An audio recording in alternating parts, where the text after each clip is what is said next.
En un estudio realizado por McCann a 7.000 personas de distintas partes del mundo, el 53% de los jóvenes de entre 16 y 22 declaró que, antes que perder acceso a su teléfono o computador, preferían perder el sentido del olfato.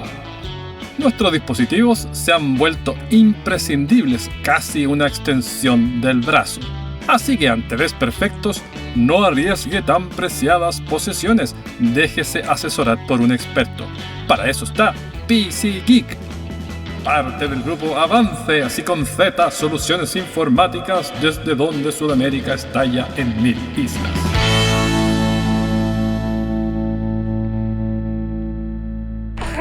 One small step for man, one giant leap for mankind. Esto es Historia Freak, donde toda historia tiene algo de historieta. Con ustedes, su anfitrión, Joaquín Barañao.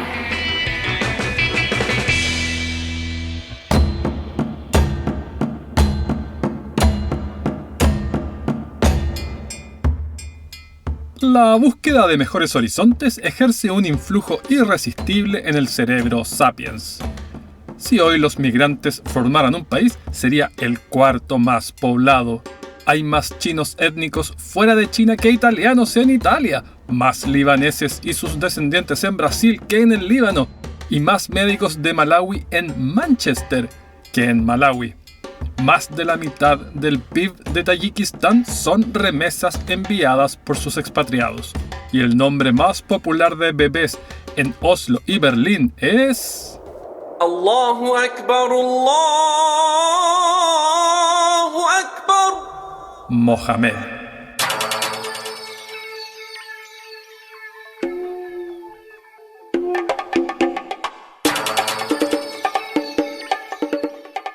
Empujados por esta pulsión, hubo varias oleadas desde África.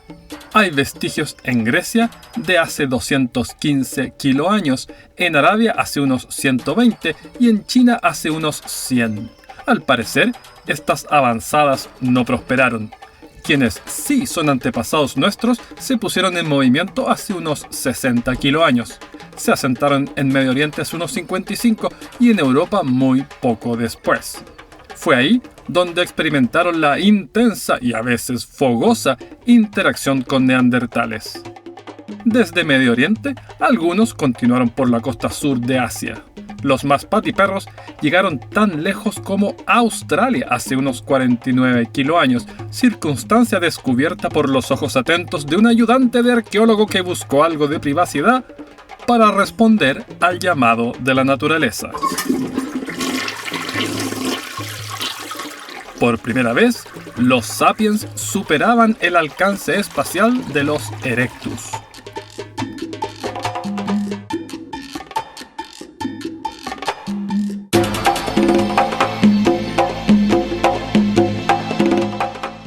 América era la gran asignatura continental pendiente. Eso hasta que algunos bravos cruzaron desde Asia por el estrecho de Bering. Aprovecharon el último máximo glacial hace unos 20 a 26 kiloaños, cuando la acumulación de hielo disminuyó el nivel del mar y conectó ambos continentes. ¿De que había hielo? ¡Claro que había! En Escandinavia el peso extra hundió la Tierra más de 900 metros y ciertas áreas aún se están ajustando a una existencia más ligera, el llamado rebote postglaciar. En zonas de Finlandia, cada año el terreno se levanta 11 milímetros y por eso el país gana unos 7 kilómetros cuadrados.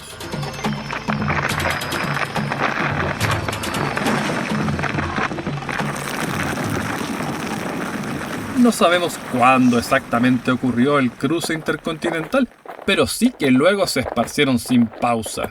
Las distancias involucradas son largas, cierto, pero en plazos de milenios resulta trivial. Hay evidencia arqueológica de hace 15 kiloaños en Monteverde, al ladito de los cracks de Avance que hacen posible este podcast. Por lo que si suponemos que cruzaron Bering hace, digamos, 20, les bastó desplazarse 3,3 kilómetros anuales. La extinción masiva de megafauna acaecida no mucho después calza más o menos con esta hipótesis. Se ha sugerido que los animales africanos, al seguir paso a paso la evolución del ser humano, fueron desarrollando mecanismos de defensa y escape ante tan astuto depredador. Las cándidas bestias americanas, en cambio, no estaban preparadas para eludir a esta formidable nueva máquina de caza.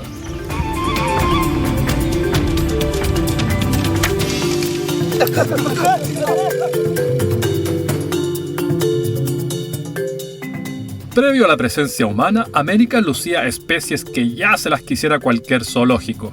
Chitas, leones, camellos perezosos de 1 tonelada. Durante décadas nadie entendía el origen de redes de túneles en Brasil, hasta que geólogos las reconocieron como madrigueras excavadas por perezosos gigantes. Hasta caballos había. De hecho, evolucionaron en América y cruzaron a Asia vía Bering. De haber sobrevivido en América, hubiesen cambiado la historia de la conquista europea. El Nuevo Mundo se desarrolló más lento en parte por carencia relativa de grandes animales domésticos útiles para la agricultura y, en el caso del caballo, la guerra.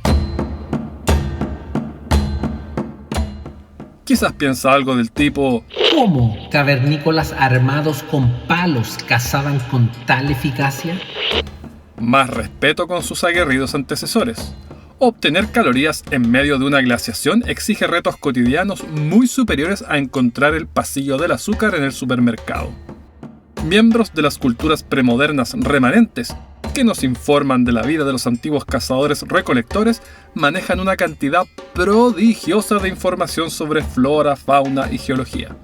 En el mundo desarrollado, en cambio, habilidades de ese tipo devienen en innecesarias y se atrofian. Los británicos de 8 años identifican más personajes de Pokémon que especies nativas de su entorno. No es casualidad que el hombre contemporáneo ha perdido un 10% del volumen cerebral desde la última edad del hielo y la mujer un 14%, como explica Yuval Noah Harari. En la era preagrícola no había nichos para los imbéciles. Los pioneros, sigue esta hipótesis, se la habrían pasado de asado en asado durante su primera etapa en la Tierra de las Oportunidades, hasta dejar solo una fracción de la megafauna, como osos pardos y bisontes. La palta, o aguacate, cuya enorme semilla dependía de defecaciones de megafauna mesoamericana para su dispersión, sobrevivió gracias al consumo humano. La primera evidencia de artefactos indiscutiblemente sapiens asociados a fauna extinta fue identificada en Nuevo México.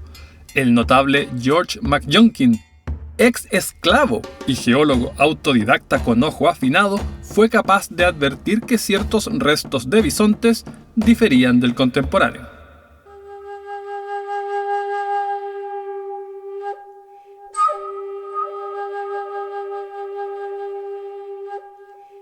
Otro sitio canadiense informa sobre uno de los métodos con que los americanos del ALBA mermaron la biomasa animal.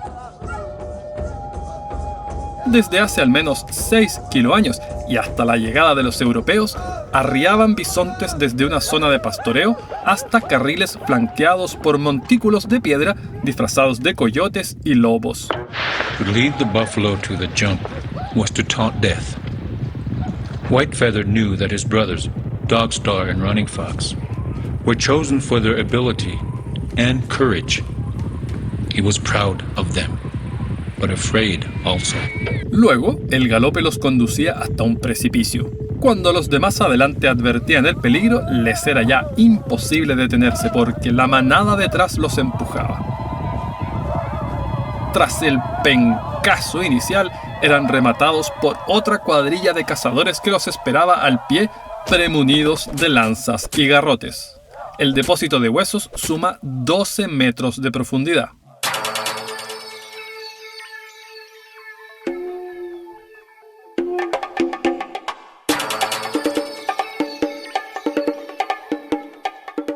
Pues bien, poblada América, lo que quedaba ahora eran las islas oceánicas y la Antártica. De la Antártica ni hablar, nadie es tan pelotudo. Well, this sucks. Pero respecto a las islas, hold my beer. Hace unos 5 kiloaños, algunos de quienes llamaban Taiwán su hogar viajaron al archipiélago filipino y desde ahí comenzaron a irradiar hacia la inmensidad oceánica que se extendía en dirección a la salida del sol. En encadenamientos de travesías increíbles a lo largo de distancias que desafían lo que parece posible, la humanidad comenzó a hacer suyo el salpicón terrestre que espolvorea el Pacífico. Hace unos 3,5 kiloaños pisaban las Marianas y 2 siglos más tarde estaban ya en las Salomón. Desde ahí viajaron a Fiji y luego a Tonga, donde recalaron hace unos 2,9 kiloaños. Cerca de 8 siglos más transcurrieron hasta el arribo a Tahití y las Marquesas. Uno pensaría que la colonización iba a llegar hasta ahí nomás, porque las distancias a Hawái y a Rapa Nui son colosales. Pero ni eso detuvo a estos capitanes sin miedo. Hawái fue colonizado hace 1,1 kiloaños y Rapa Nui, por increíble que parezca, quizás un siglo más tarde. Y digo increíble porque es una mota oceánica espectacularmente remota, lejísimo de otros centros habitados. Tal localización la vuelve hoy el punto terrestre más alejado del centro de población mundial, al norte de Pakistán. Es decir, el que mayor distancia agregada sumaría si usted quisiera invitar a toda la humanidad a su cumpleaños. Paradojal para el que se hace llamar O Tepito o Tenua, el ombligo del mundo. Este pequeño triángulo volcánico no fue avistado por occidentales sino hasta 1722, cuando un navío neerlandés arribó el día de Pascua de Resurrección, y ni siquiera iban a por él. Perseguían la inexistente Tierra de Davis, anunciada por un filibustero chamullento. El noruego Thor Heyerdahl sostenía lo opuesto, que la Polinesia fue poblada desde Sudamérica. Para probarlo, en 1947 construyó una balsa con materiales y tecnología precolombina y se arrojó a la mar en Perú. Llegó hasta un atolón de la Polinesia francesa tras 8.000 kilómetros y 101 días a bordo de un precario puñado de juncos sin siquiera saber nadar. If you believe you can do anything in the world if you just have a conviction strong enough. And I really did believe and I worked it out. Aunque hoy es aceptado que la Polinesia fue poblada desde Asia, existe evidencia genética robusta de que los polinesios contactaron a indígenas colombianos en torno al año 1150 después de Cristo.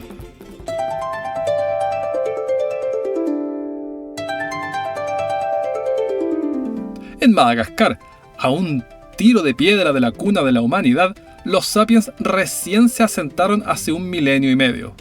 Más curioso aún, esa isla no fue colonizada desde la vecina África, sino desde Indonesia, 13 veces más lejos. Por eso, el idioma malgache no tiene nada que ver con lo que se habla ahí al ladito, al otro lado del canal, y en cambio pertenece a la misma familia del Rapa Nui, a medio planeta de distancia. Evidencia genética apunta a que el grupo de pioneros, posiblemente arrastrados por accidente, contenía una treintena de mujeres en edad reproductiva.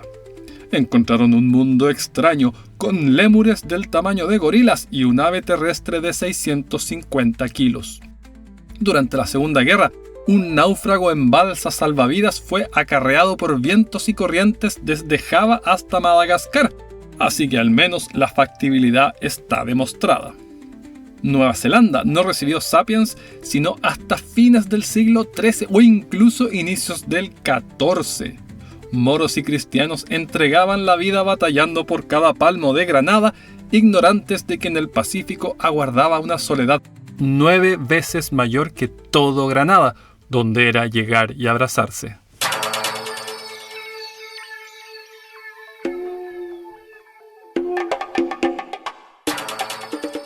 Toda esta dispersión espacial fue generando a lo largo de los milenios variaciones genéticas adaptadas a cada entorno.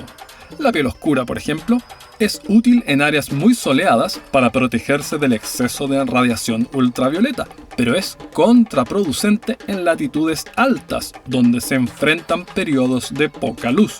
porque obstaculiza la producción de vitamina D. Otras variaciones son más accidentales que adaptativas. La aparición de los ojos azules posiblemente responde a la mutación de un solo individuo que vivió hace unos 8 kiloaños en la actual Rumania.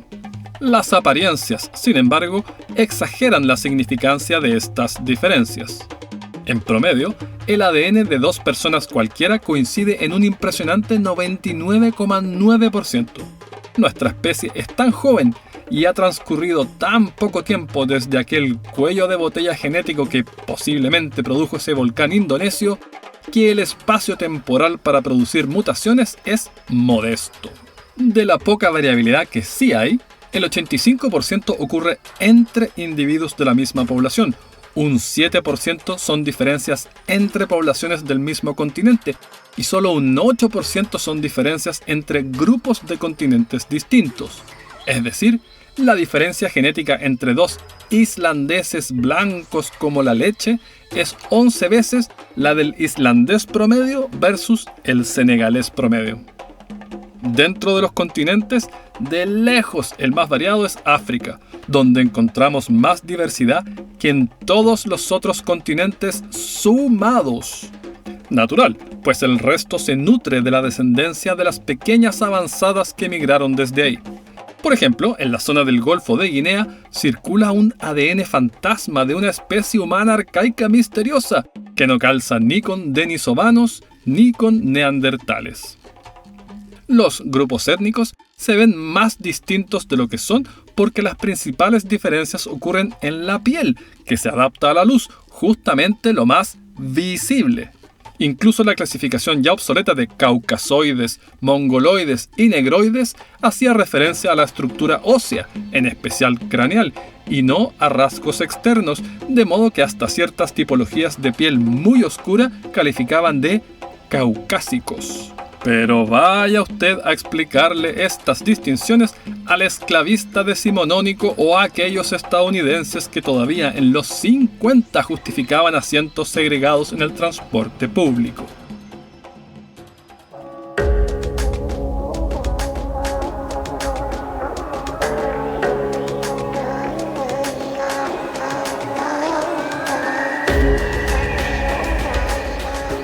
¿Hasta qué punto era posible coordinar todos estos movimientos migratorios mediante el habla? No hay duda de que para el momento en que la humanidad colonizó la Polinesia ya contaba con idiomas bien desarrollados, pero ¿podemos decir lo mismo para el momento que rebalsamos África? ¿Cuándo y dónde comenzó el lenguaje? Ante la ausencia de evidencia observable, esta pregunta ha sido llamada el problema más difícil para la ciencia. Tanto la Sociedad Lingüística de París en 1866 como la Sociedad Filológica de Londres 6 años más tarde decidieron prohibir la publicación de estudios sobre la materia. De seguro, a algunos no les acomodaba su aire poco circunspecto. Las teorías listadas en 1861 se llamaban Bow Wow, Poo Poo, Ding Dong, Yo He Ho y Ta Ta. La confusión es comprensible. ¿Cómo fue que a partir de tenues variaciones en la presión del aire surgieron idiomas como el turco, con 2 millones de conjugaciones posibles por verbo? Mediante métodos estadísticos que computan la velocidad de cambio de los idiomas, se especula que hace unos 200 kiloaños, posiblemente en África, la comunicación era ya algo más que leopardo. Noam Chomsky sostiene que una mutación aislada, ocurrida en un cerebro individual hace unos 100 kiloaños, instantáneamente instaló la facultad del lenguaje de manera perfecta o casi perfecta, y de ahí hacia adelante evolucionó rápido. Sudden emergence of language. And notice that it's very sudden in evolutionary times. Now you can double or triple the numbers. It's still a flick of an eyelash in evolutionary time. Mire, tiene derecho a discrepar, pero considere que cuando escribí esas líneas, Chomsky era el único vivo de los 10 autores más citados de las humanidades en toda la historia, solo un par de posiciones detrás de Aristóteles y la Biblia. Muy impresionante, pero pese a eso, la mayoría de los filólogos se inclina por un desarrollo más bien continuo.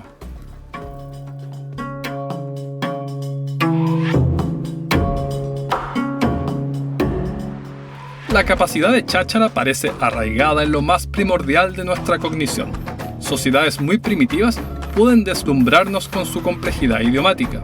A Darwin le impresionó lo toscos que eran los fueguinos y anotó que no podría haber creído cuán grande era la diferencia entre el hombre salvaje y el civilizado.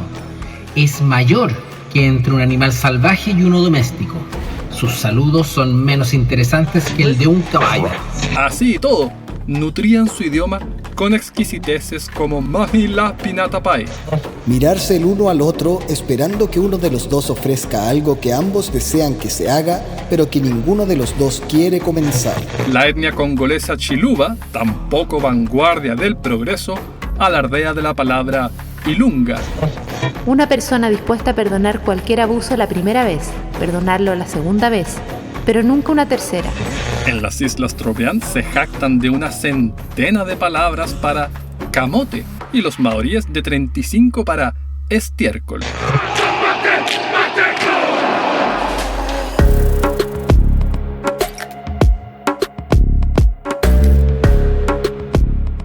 Ya sea a partir de un único idioma primigenio que se fue ramificando o bien por varias apariciones simultáneas, las migraciones y el aislamiento de los grupos humanos derivó en una multiplicidad de lenguas que a la vez maravilla y configura un dolor de cabeza crónico. Desde la complejidad de las 81 consonantes y solo 2 vocales del Ubik del Cáucaso,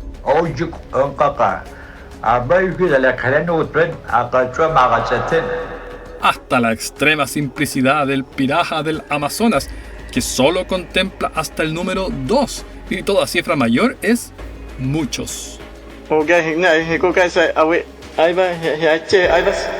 De todo hay en la viña idiomática. ¿Cuánto más rápido hubiese fluido el progreso si el lenguaje se hubiera inventado una sola vez y esparcido sin grandes bifurcaciones? Por de pronto, la Comisión Europea ahorraría 1.100 millones de euros anuales en servicios de traducción. Se hubiesen evitado, además, innumerables malentendidos, como aquella jornada de 1974 en que las selecciones de fútbol de Grecia y China guardaron respetuoso silencio ante lo que ambos pensaban era el himno del rival, cuando no se trataba más que de un comercial de pasta de dientes. Charlton Heston no hubiese tenido que cambiar su nombre en Grecia por algo que no signifique fornícatelo. You have sinned a great sin in the sight of God. Habría también menos inconvenientes con los topónimos.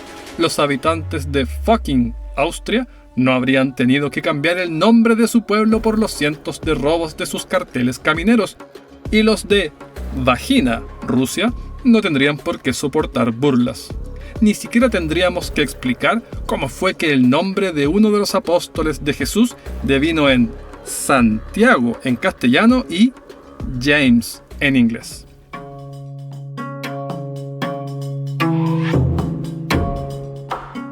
El idioma preescritura que menos mal comprendemos es el proto-indoeuropeo, surgido en Asia Central en el Neolítico tardío. Una tremenda tajada de humanidad habla alguno de sus descendientes, desde Tierra del Fuego al este de India. En Europa, una de las pocas excepciones es el finés, de la familia lingüística urálica. Por eso, los finlandeses en Estados Unidos pueden ser clasificados como asiáticos de origen mongol en lugar de europeos. La existencia del proto-indoeuropeo se infiere de análisis comparativos. Ciertas similitudes simplemente no pueden ser coincidencias. Oveja se dice ewe en inglés antiguo, ovis en latín, owi en alto alemán antiguo, owis en griego antiguo, avi en sánscrito, avichi en protoiriano, oven en búlgaro, awins en prusiano antiguo, avis en lituano, oi en irlandés antiguo y eye en las lenguas tocarías. Además, ciervo se dice ewig en galés, lo que sugiere una adaptación a un cuadrúpedo comparable. Este gran tatarabuelo idiomático se deja sentir hasta en las esquinas más inesperadas de nuestra habla. Mele es moler en proto-indoeuropeo. De ahí nace el latín maleus, martillo, que al italiano pasó como maglio. Un juego parecido al croquet se denominó entonces pala maglio o pelota martillo. A continuación entró al francés, desde ahí saltó a la mancha y penetró al inglés como pole mall. En el siglo XVII se lo jugaba en el parque londinense de St. James, Santiago, para nosotros los sudacas. Y el lugar devino en The Mall. Mall evolucionó entonces desde ese lugar específico a cualquier paseo peatonal sombreado, sentido que aún conserva en inglés. A partir de 1962 se aplicó también a centros comerciales estructurados en torno a grandes avenidas peatonales techadas. De visita en su shopping mall favorito, no olvide que el término lo heredamos de pastores del Neolítico machacando trigo.